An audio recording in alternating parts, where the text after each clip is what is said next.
Hello everyone. In this video I'm going to start chapter number 5 of standard 9 physics, and that is upthrust in fluids, Archimedes principles and flotation. So at first we'll start from this topic, upthrust and Archimedes principle. So let's see what I have did, and I'm going to explain you. Just written the chapter name and then the topic name. Now we will try to understand what is the meaning of this word buoyancy or upthrust, and then we will reach to Archimedes principle. Okay, so what is buoyancy? If you pull a bucket full of water from a well and then try to lift the same bucket which is full of water but outside a well, you will notice that it feels heavier when it is out of water. To explain this, just drawn a diagram randomly. You just feel that this is a well and a person is trying to pull it out with the help of the rope. Okay, and it is filled with water. Same water when came outside out of water, then the same person, the bucket is same, the quantity of water is equal, but here the person is feeling that weight is increased. Why this happened, we are going to understand that thing. So you just see what I have written here. W1, weight inside the water, weight of the bucket including water, and here weight out of water. Okay, size and volume of bucket is same, quantity of water in it is equal, still W1, this weight inside the water weight is less as compared to the outside weight. Why? So the reason we are going to learn about that reason is first explained by the great scientist Archimedes. He said that water exert an upward force or upthrust on any object in it. Now children, try to understand, if any object is there, see an object is here in air and we are holding it by our hand. Okay, you are feeling that it is heavy. Okay, any other person did one thing, he or she applied force from downward, then you will feel that it is lighter as compared to the previous situation. It means if some force is applied from downward towards upward direction, then we are feeling that weight of the body is less. Same thing happened here. Archimedes explained that, he said that water exert an upward force or upthrust on any object in it. See, I have drawn a picture where you can feel that is the water, and this arrow sign upward, in upward direction, give an expression that force applied by water in upward direction, that is called as upthrust or buoyancy force. Okay, now when we weigh any object in the air and then in water, this is for comparison. See, this is the same weight here. See the reading, it may be 1 kg or 2 kg. Now see this object in air, and this is the weighing was machine, and now the same machine is here and this weight is immersed inside the liquid, then you can see the decrease in the weight. Earlier the red mark is here, so this is the weight of the body in air, but when it is immersed completely in the liquid, then its weight is decreasing. It means some force is applied in upward direction by the water. So that's why I've written here air and water, and see what I have written as a statement. The difference between the two readings for the same object is due to upthrust, because here water given the support to the body to balance its weight, that's why its weight decreases. Okay, now upthrust is often called loss in weight of the object. As you have seen here, as we immerse the body inside the liquid, its weight increases. This loss in weight is equal to the force applied by this liquid. Try to understand.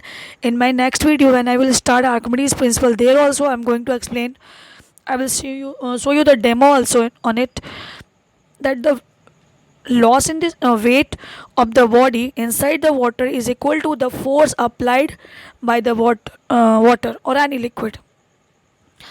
Therefore, the upward force exerted on a body by the fluid in which it is submerged is called upthrust or buoyant force. Okay, And what is buoyancy? Sometime I have seen the children are writing the same thing for both the terminology, but try to understand what is buoyancy. The property of liquid to exert an upward force on a body immersed in it is called buoyancy. That is the difference. This upward force is called buoyant force, and the property of liquid to exert upward force or a buoyant force, this property of liquid is called buoyancy. I hope I am clear. And it is denoted by capital FB. F is for force and B is buoyancy. Okay. When we put any object in the water, two forces act on it. See, whenever, whether you yourself is going to swim in swimming pool or anywhere, or you are trying to put any cork and or any mug inside the bucket, whenever we are going to do that thing, when we are putting any object on water, what happened? The weight, two types of force are working. Weight of the body, it works downward, and buoyancy force works upward. Okay, that's why I've written here, when we put any object in the water, two forces act on it. First is its weight, that is W, and this is due to what? Force of the gravity. And second thing, that is the upward force, it is upthrust or FV. Okay, for weight we will write down W, and it will work downward because gravitational force attracted towards earth, and FB, which is the force applied by the liquid buoyant force. So I have shown it the direction of the arrow upward. Okay, weight of the body works downward while upthrust works upward. Now we will try to understand when the body will sink and when the body will float. See, when weight of the body and the force applied by the liquid buoyant force, when both the things are equal, then body will float. If weight is less and buoyancy force is more, then again body will float. But if weight is more as compared to buoyant force which is applied on the body, then body will sink. That's why here three situations I have mentioned here. If W, that is weight of the body, is equal to buoyant force, body will float. When weight of the body is less than buoyant force, body will float. And if weight is more than buoyant force, then body will sink. Next. So we can say that this upthrust determines whether the body will sink or float in the liquid. To explain in this topic a little bit more, I have drawn the diagram. You can see the boat can float, and a stone is sink inside the river water and in liquid. Why this happened? In this case, you will see. Try to understand here. Maybe the buoyant force is greater than the weight of the boat, or buoyant force is equal to the weight of boat. That's why it is floating. And why, even if it is a bigger in size, still it is floating, because it is hollow from inner side, its volume is bigger, that's why it is floating. I will explain that thing in Archimedes principle topic. Okay, so wait for my next video. And here stone is sinked, it means buoyant force applied by the liquid is less than the weight of the stone, that's why it is sinked. Now we'll learn about the characteristic properties of the upthrust. We understood what is upthrust or what is buoyant force. Now we are going to understand what are the properties of upthrust. The first property is that larger the volume of the body submerged in a fluid, greater is the upthrust. Try to understand. I have taken two containers, both are filled with the same liquid. It may be glycerin or it may be water, and in both the diagrams you can see two items, that is cork, and both are of same size, same volume, same weight. But what is the difference? See, what I did here, it is just floating. Okay, and here I pushed it or pressed it so that its more part or larger part will be submerged. Then what is the change? See, if only this much part is submerged, then less buoyant force is applied. If we applied pressure, I just compress this cork so that its larger part will submerge.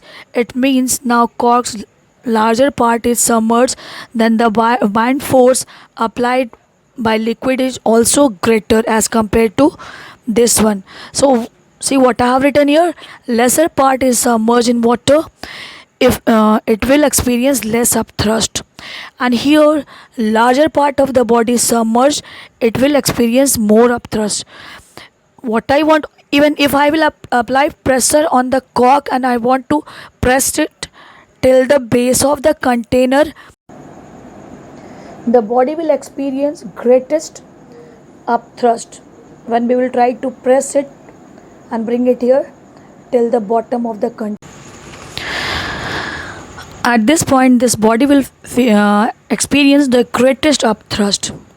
To understand this experiment in your own way, you can do one demo at home. Take any container, it may be bucket or any trough, fill 3/4 part of this container by water, and then take any cork or any lightweighted item or a plastic ball and put it here, okay, or a ball. You just take a plastic ball. First of all, what you will feel, it just float. Now you press it. When you will press it, somehow it will submerge, it starts submerging, and you will feel, yes, there is a pressure applied by water. Your hand can feel that thing.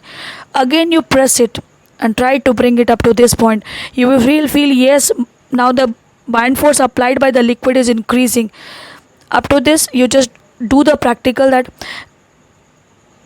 at the moment when you will feel the ball is up to the base of the container, you will feel maximum buoyant force. That's why it is written, larger the volume of the body submerged in a fluid, greater is upthrust.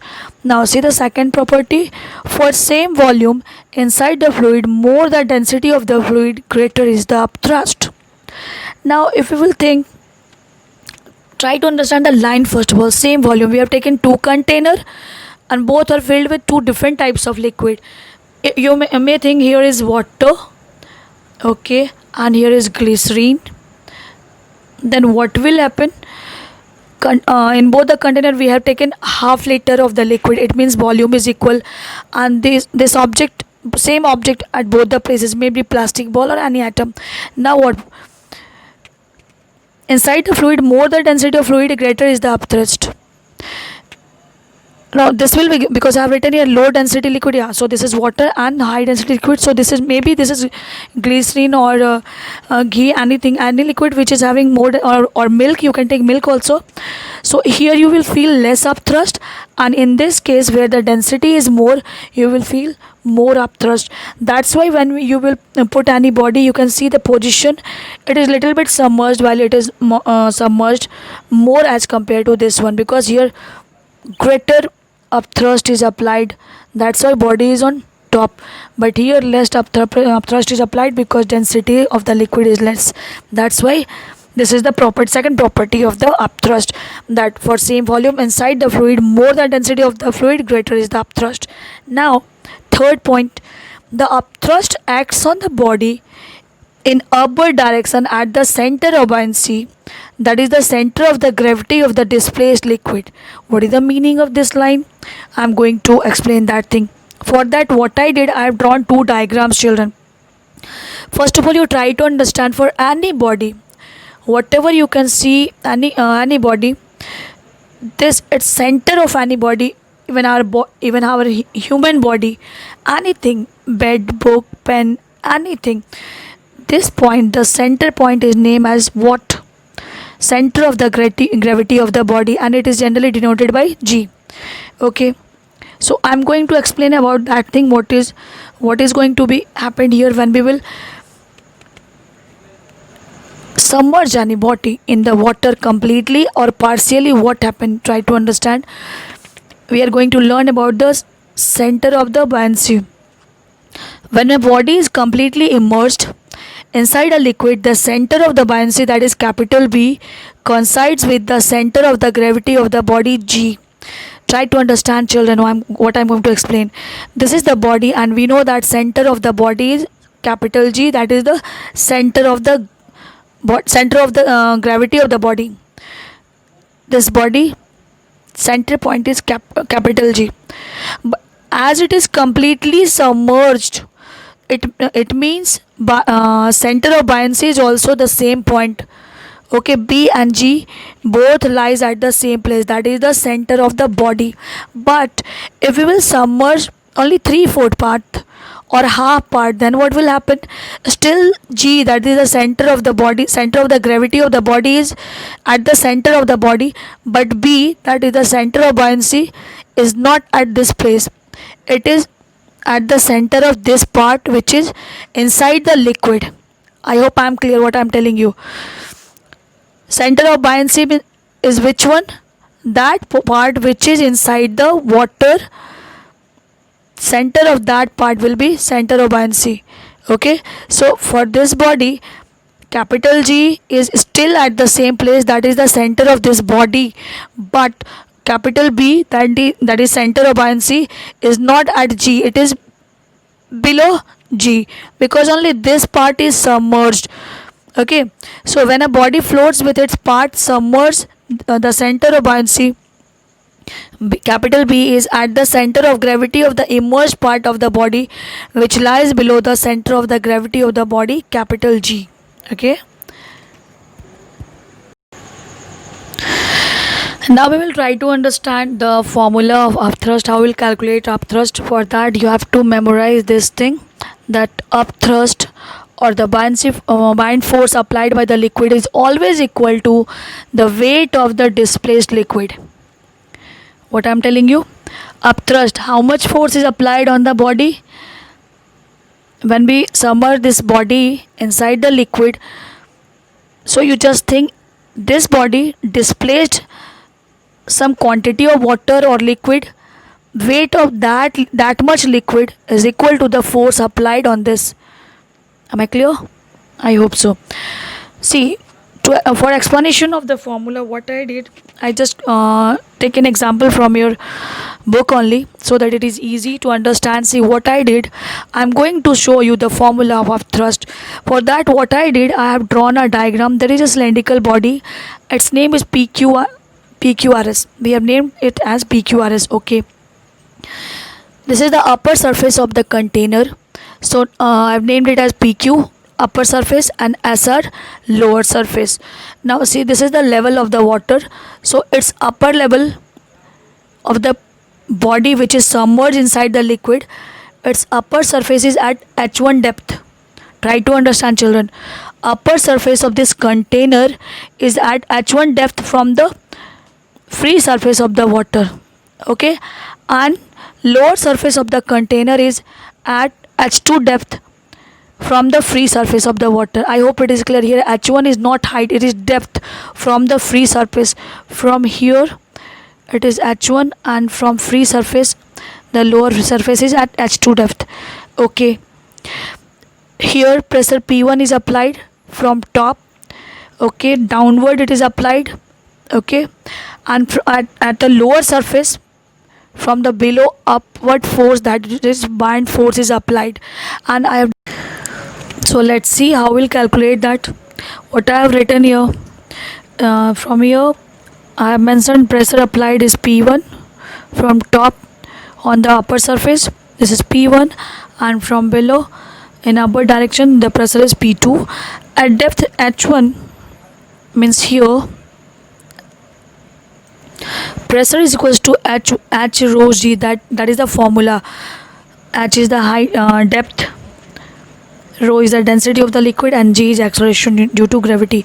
So in place of H we have written H1 because we are talking about the pressure applied here at this depth. So we have written P1 is equals to H1 rho G. Okay, downward thrust on surface PQ is equals to what? How much thrust is applied here? So we know that formula of force is what? Force is equals to pressure into area. Okay, so we have written F1 is equals to H1 rho G. For pressure we have copied this one, and for area we have written capital A. Similarly, at depth H2, here same formula we will use. Pressure on the lower surface RS, in upper direction P2 is equals to what? At this surface it is H2 rho G. Okay, upward thrust on lower surface RS we have written is at equation 1. Okay, this is the first part, and from here second part started up to this one. So pressure on the lower surface RS is what? P2 is equals to H2 rho G. Here the pressure is what? h1 rho g, and it is in downward direction, and here pressure is what, h2 rho g. Okay, then again what is force, upward thrust. Here I have written downward thrust, and here I have written upward thrust because of the band force, and here because of the weight of the body. So this is force equals to P, pressure into area, and what is pressure? Pressure is h2 rho g into A. Now if we are going to compare these two equation 1 and 2, children, see rho g A, rho g A. In both the equation in RHS both are equal. So what are the different things, h1 and h2? And we know that h2 is greater as compared to h1. This depth is more as compared to this one, h2. Here I have written, since h2 is greater than h1, naturally the calculation of equation 2, f2 is greater than f1. That's all written, since h2 is greater than h1, therefore f2 must be greater than f1.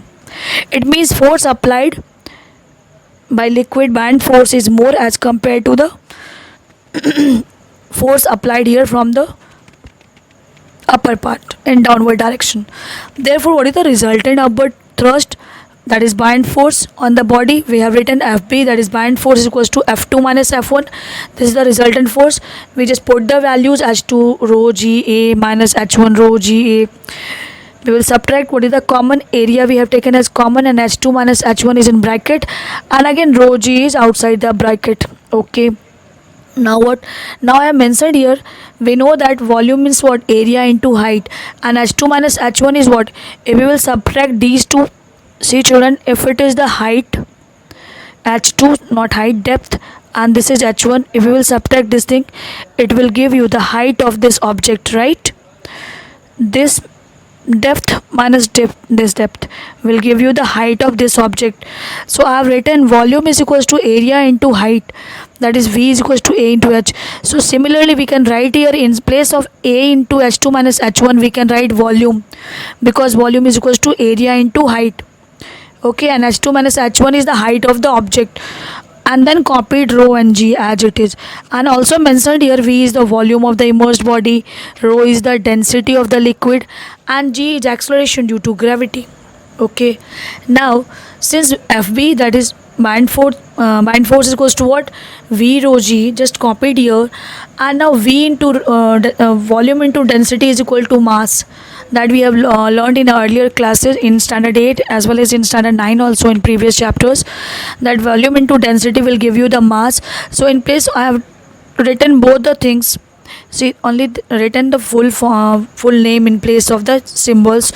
So volume into density, I have written mass of the liquid displaced into small g, that is acceleration due to gravity. Okay, and when you multiply mass with small g, it will become the weight. So it is proved that upthrust is equals to FB is upthrust or band force is equals to weight of the body of the liquid displaced by the submerged part of the body.